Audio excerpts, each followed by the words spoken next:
अब चर्चा में सबसे पहले भूपेंद्र यादव आए हैं इतना बड़ा एक्शन होने के बाद। पहले तो चर्चा खाली मीडिया में वैसे ही होती थी। अब जैसे ही भूपेंद्र का नाम इस प्रकार से आया है और उनके लोगों को अचानक हटाया है, और हटाना ही नहीं, तत्काल सरकार से ही हटा दिया, नौकरी से ही उनको हटा दिया। इस तरह का इतना बड़ा एक्शन मुझे नहीं लगता कि हमारे पिछले 3-4 दशकों में हमने हुआ हो या पहले भी हुआ हो, मुझे ध्यान में कहीं नहीं आता। इतना बड़ा एक्शन एकाएक पीएमओ का होना, उसके बाद मंत्री को भी पता ना होना, तो ये बहुत बड़ा झटका है। नमस्कार दोस्तों, कैसे हैं आप लोग। उम्मीद है आप सभी अच्छे होंगे। प्रधानमंत्री नरेंद्र मोदी देश वापस लौट आए हैं। विदेश यात्रा उनकी खत्म हो गई है। अब प्रधानमंत्री के मन की बात तमाम मुद्दों पर देश की जनता जानना चाहती है। और राम मंदिर का मुद्दा हो जिस पर मोदी जी खामोश है, उस पर क्या बोलेंगे। इसके अलावा तमाम जो भ्रष्टाचार के मामले निकलकर सामने आ रहे हैं, रोड बही जा रही है, एक्सप्रेसवे टूटे जा रहे हैं, उसको लेकर उनका क्या कहना है। कॉकरोच जनता पार्टी कह रही है कि भाई 20 तारीख को चूंकि पार्लियामेंट शुरू हो रही है, उसी दिन हम जो है एक मार्च निकालेंगे, शांतिपूर्ण तरीके से ये मार्च निकालेंगे। तो छात्रों के भविष्य को लेकर प्रधानमंत्री का क्या कहना है। जो महंगाई बढ़ रही है, आम जनता त्रस्त है, उसको लेकर क्या कहना है। एथेनॉल मिक्स जो पेट्रोल बेचा जा रहा है, जिससे गाड़ियां खराब होने का दावा किया जा रहा है, उसको लेकर प्रधानमंत्री के क्या विचार हैं। क्योंकि इन सारे मुद्दों पर मोदी जी खामोश हैं, कुछ नहीं बोल रहे हैं। क्या वो बोलेंगे भी, और अगर बोलेंगे तो क्या बोलेंगे, इसको लेकर बातचीत करेंगे। केपी मलिक जी वरिष्ठ पत्रकार हमारे साथ जुड़े हैं। सर, बहुत बहुत स्वागत है आपका। बहुत बहुत धन्यवाद हिमांशु जी, आपका भी और आपके दर्शकों का बहुत बहुत आभार, धन्यवाद। अच्छे अच्छे कमेंट वो कर रहे हैं, हमारी हौसला अफजाई कर रहे हैं, और मैं आशा करता हूँ, उम्मीद करता हूँ कि इसी तरह से हौसला अफजाई करते रहेंगे, ताकि हम लोग जोश और जज्बे के साथ नई नई खबरें लाते रहें और हिम्मत जुटाते रहें। गलत के बोलने के लिए, डकैती के गलत के लिए बोलने के लिए, चोरी के लिए बोलने के लिए, सरकार की खिलाफत करने के लिए हमें जो है जोश और जज्बे के साथ तभी बोल पाएंगे जब दर्शक हमारा हौसला बढ़ाएंगे। तो इसीलिए मैं एक बार पुनः प्रार्थना करता हूं कि जो लोग खाली देख लेते हैं वो कुछ कमेंट भी डालें, तो उससे हमें कई सारी चीजें जानकारी मिलेंगी। हमारे स्तर पे जितनी हम जानकारी जुटा सकते हैं, जो खबरें आती हैं वो तो आती ही हैं। दर्शक भी अपने सुझाव और कमेंट करेंगे तो उससे भी हमारा थोड़ा अच्छा रहेगा, मुझे ऐसा लगता है। जी। जी सर, मोदी जी का पता नहीं चल रहा है क्या करेंगे क्या नहीं करेंगे, क्योंकि बोलते तो है नहीं। मोदी जी हर मुद्दे पर चुप हो जाते हैं। उनकी चुप्पी ही अपने आप में एक सवाल खड़े कर देती है मुद्दे से अलग। तो मोदी जी अब चूंकि आ गए हैं विदेश यात्राओं से, कुछ लोग तो कह रहे हैं कि मोदी जी भारत में यात्रा करने आते हैं, बाकी जो है बाहर वो परमानेंट रहते ही हैं। वो भूपेंद्र यादव का मामला हो, वो तमाम भ्रष्टाचार के मामले जो निकलकर सामने आ रहे हैं मध्य प्रदेश से, वो मामला हो, या फिर राम मंदिर का, उससे बड़ा तो कोई मामला हो ही नहीं सकता।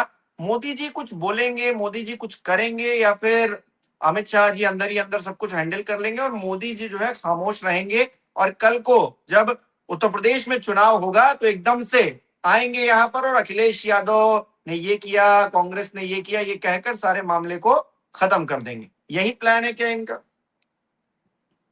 देखिए हिमांशु, अगर आप प्रधानमंत्री मोदी की बात करें तो प्रधानमंत्री मोदी के पास अमेरिका, ईरान और इसराइल से लेके भारतीय जनता पार्टी के एक विधायक तक का मामला है। अब उनको सारी चीजें देखनी है जो इसके बीच में आती है। उनको पार्टी भी देखनी है, पार्टी का अध्यक्ष जो बनेगा उनको अपनी पसंद का बनाना है। उनके तमाम जो मंत्री हैं उन्होंने सब अपनी पसंद के मंत्री बना रहे हैं, और उन्हीं मंत्रियों पे अब उंगली उठनी शुरू हो गई है, एक्टिविटी आनी शुरू हो गई है। अब चर्चा में सबसे पहले भूपेंद्र यादव आए हैं इतना बड़ा एक्शन होने के बाद। पहले तो चर्चा खाली मीडिया में वैसे ही होती थी। अब जैसे ही भूपेंद्र का नाम इस प्रकार से आया है और उनके लोगों को अचानक हटाया है, और हटाना ही नहीं, तत्काल सरकार से ही हटा दिया, नौकरी से ही उनको हटा दिया। इस तरह का इतना बड़ा एक्शन मुझे नहीं लगता कि हमारे पिछले 3-4 दशकों में हमने हुआ हो या पहले भी हुआ हो, मुझे ध्यान में कहीं नहीं आता। इतना बड़ा एक्शन एकाएक पीएमओ का होना, उसके बाद मंत्री को भी पता ना होना, तो ये बहुत बड़ा झटका है, और जो जताता है कि भारतीय जनता पार्टी की सरकार में ये क्या हो रहा है। और ये जो हो रहा है, अगर आप इसका बारीकी से आकलन करें, मोदी जी की 2014 से 19 की सरकार हो, 19 से 24 की सरकार हो, कभी कोई इस तरह के चर्चे, इस तरह की बातें हुई नहीं। ये 2024 के बाद लगातार चीजें हुई हैं।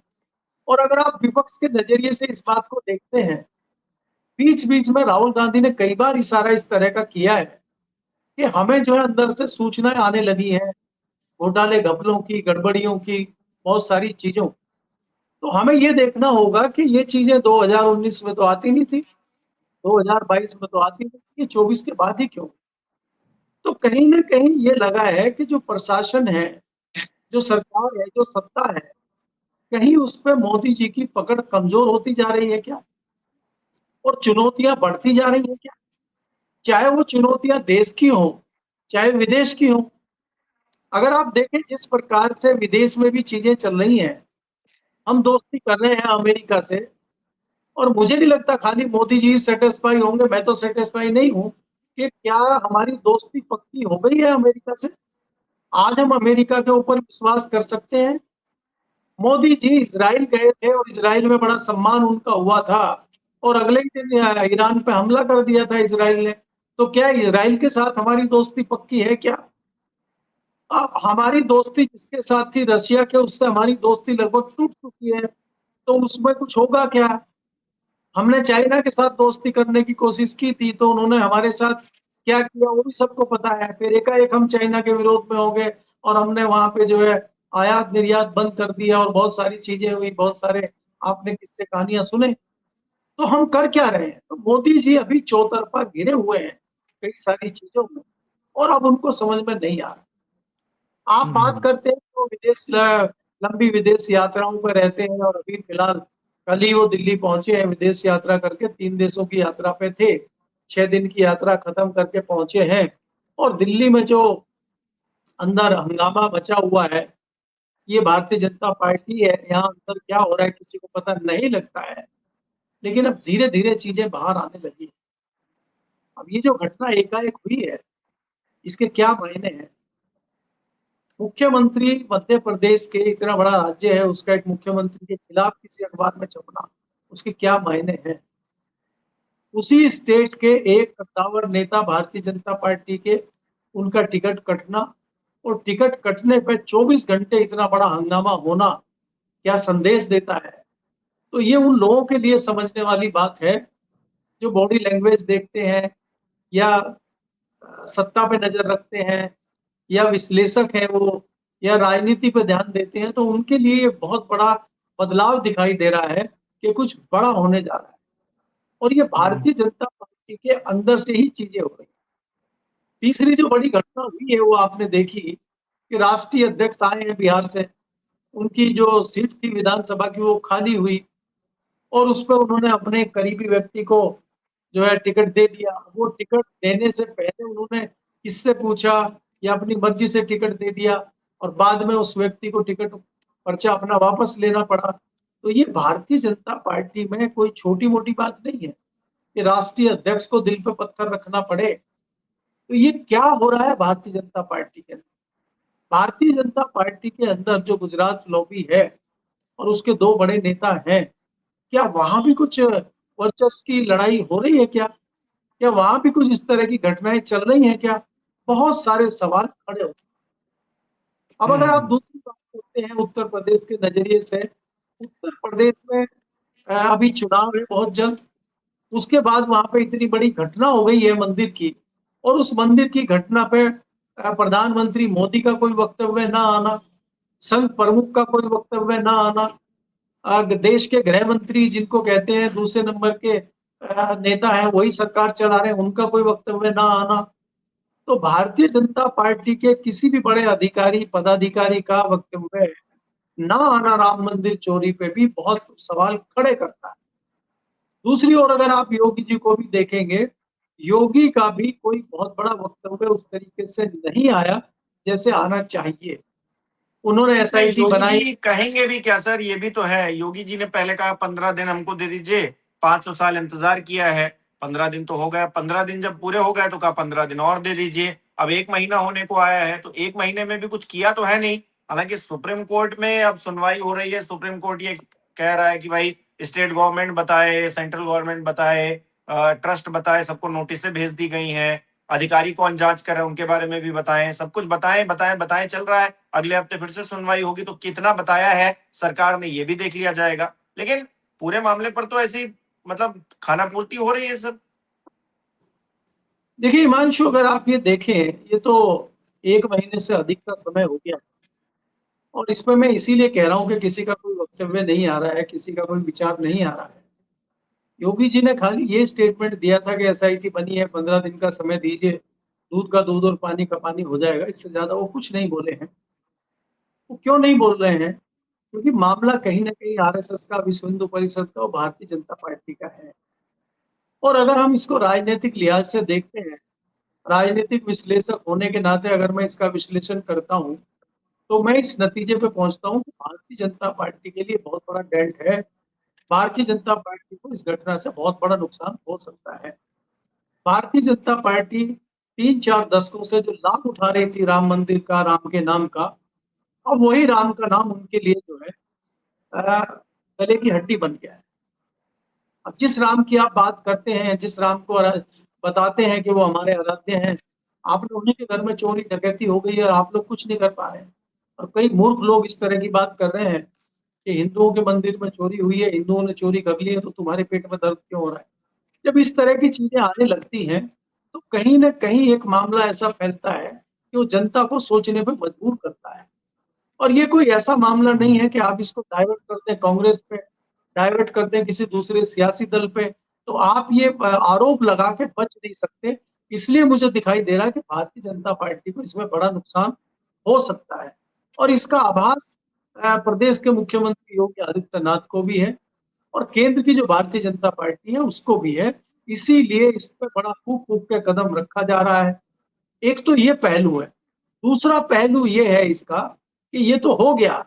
अब इसमें जो लोग फंसे हुए हैं, जो मेन लोग फंसते हैं, उनको बचाना भी बड़ी चुनौती है। अगर ये नहीं बचते हैं तो रायता ज्यादा फैल जाए, क्योंकि जो फंसेंगे वो छोड़ेंगे नहीं किसी को, क्योंकि तार लंबे फैले हुए हैं, तार दूर तक जुड़े हुए हैं। अगर एक चिंगारी कहीं से आएगी तो फिर वो इस तरह से होगा जैसे वो आप दिवाली में देखते हैं, एक बम में आग लगता है, जब तक वो पूरी लड़ी नहीं जल जाती तब तक शांति होती नहीं है। तो कहीं अगर एक लड़ी में योद्धा से आग लग गई तो फिर वो लास्ट तक पहुंचेगी, कहाँ तक पहुंचेगी? वो कर्नाटक तक जाएगी, दिल्ली तक जाएगी या गुजरात तक जाएगी, उसका अंदाजा आप बखूबी लगा सकते हैं। तो इसलिए इसमें बहुत ठोक के कदम रखा जा रहा है।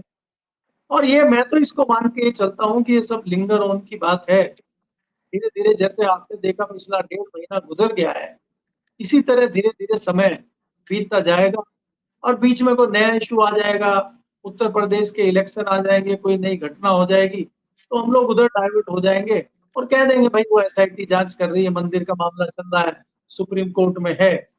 अभी देखिए आप टल गया, 20 तारीख को होगी दोबारा सुनवाई, 20 के बाद फिर ये होगा भाई 17 अगस्त को सुनवाई होगी, फिर बोलेंगे नवंबर में होगी, फिर दिसंबर में, फिर 2027, ये तारीख पे तारीख चलती रहेगी और मामला धीरे धीरे ठंडा पड़ जाएगा। तो ये प्रक्रिया सरकार की है। कोर्ट उसमें क्या करेगा? कोर्ट का काम है, जब फाइल आती है, कागज आते हैं तो कागज कागज का काम करते हैं। धरातल पे जो हो रहा है वो किसी को नहीं पता। इसका तत्काल मैंने जो आपको बताया कि तत्काल मुझे भारतीय जनता पार्टी को बड़ा नुकसान होते हुए दिखाई दे रहा है। लेकिन विपक्ष इसको किस प्रकार से फायदा उठाता है, विपक्ष की क्या रणनीति है, ये भी देखने वाली बात है।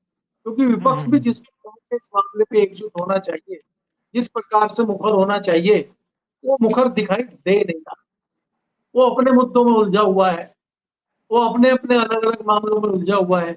तो विपक्ष कहीं एक साथ एक मोर्चे पे खड़ा हुआ नहीं दिखाई देता।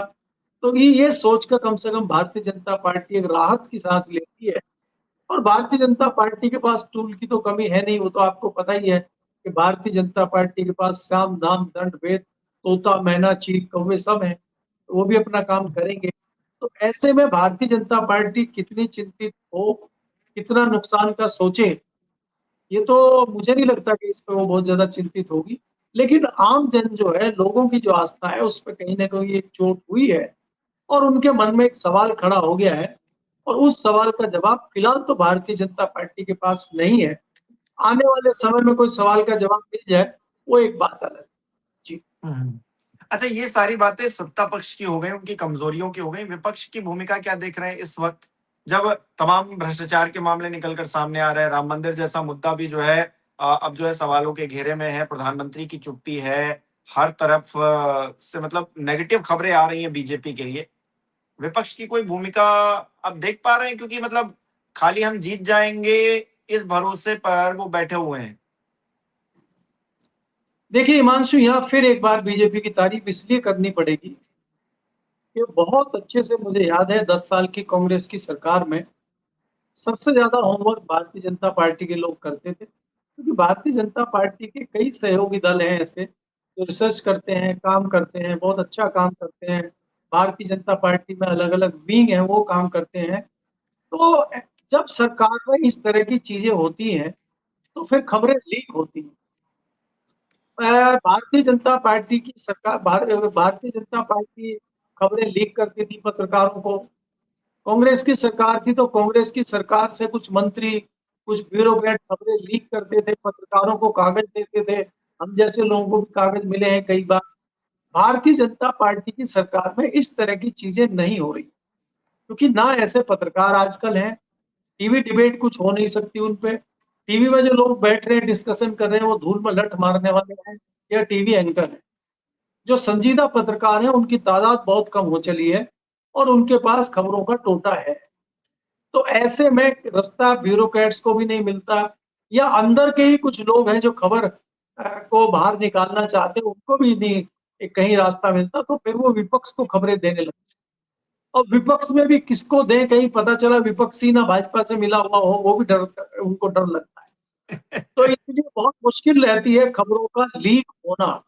नहीं तो हमने कांग्रेस के टाइम पे ये देखा है कि कांग्रेस के ही कई नेता, कांग्रेस के ही कई मंत्रालयों के अधिकारी खबरें लीक करते थे, पत्रकारों को भी देते थे, और भारतीय जनता पार्टी में भी खबरें वही पहुंचाते थे।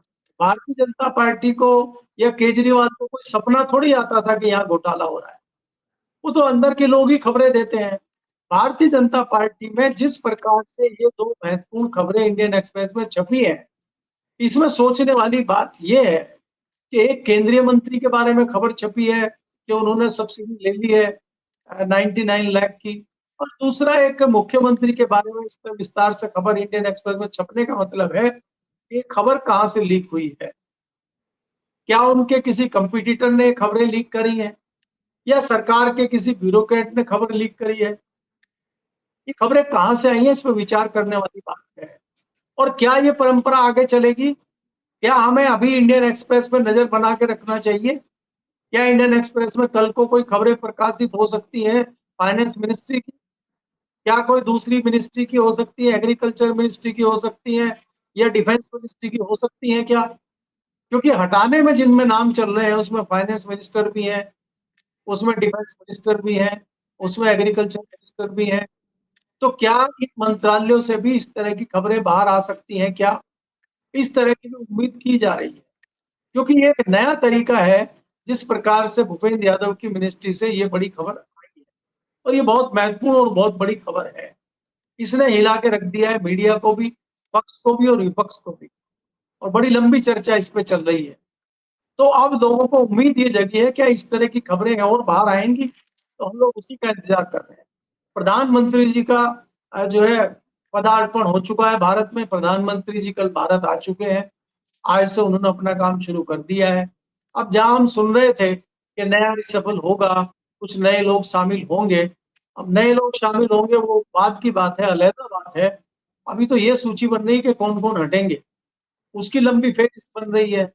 और इस तरह हटेंगे क्या, जिस प्रकार से आप गाज गिरा के भगीरथ चौधरी और भूपेंद्र यादव को इस तरह से पहले खबरें छपवाएंगे और फिर उनको हटाएंगे, क्या ये प्रक्रिया चलेगी क्या?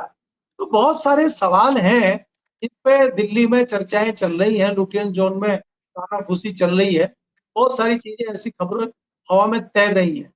अब 20 तारीख से पार्लियामेंट का सेशन है, तमाम हलचल दिल्ली में बढ़ेगी अभी मानसून सेशन में, और तमाम नई नई खबरें लेके जो है हम लोग आपके साथ आएंगे। क्योंकि इसमें क्या होगा कि विपक्ष क्या रणनीति लेता है पार्लियामेंट में, सरकार किस तरह बचाव करती है, जो पिछले दिनों घटनाएं हुई है, चाहे वो वेस्ट बंगाल की घटना हो, चाहे राम मंदिर चोरी की घटना हो, चाहे जो मुख्यमंत्री के ऊपर आरोप लगे हैं वो हो, तो बहुत सारे ऐसे मुद्दे हैं जो इस बार जो है आपको हाउस में दिखाई देंगे।